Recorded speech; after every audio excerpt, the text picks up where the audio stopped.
Hi guys, welcome back with me again in this channel. On today's tutorial, I'm going to show you how you can add canvas to your videos in the CapCut PC. So in this case, a blur canvas. And in here, I have these videos and I want to add some blur in the background in the canvas.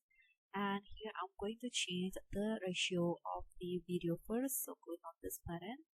And let's say I want to change it into a portrait 9:16 format like this, and you can see the background is now black, and I'm going to change it into blur.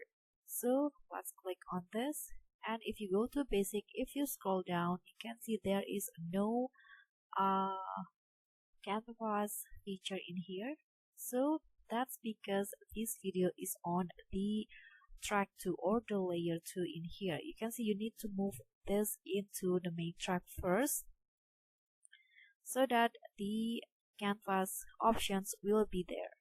Okay, so you can just click on the drop down in here, and here click on this option, choose blur. Okay, you can choose the intensity of the blur in here. I'm going to go with the third one right here. Click on apply, and just like that, now the canvas will have the blur like this. And that's all from me. Thank you so much for watching. Don't forget to like, comment, and subscribe. Also click on the likes. Bye.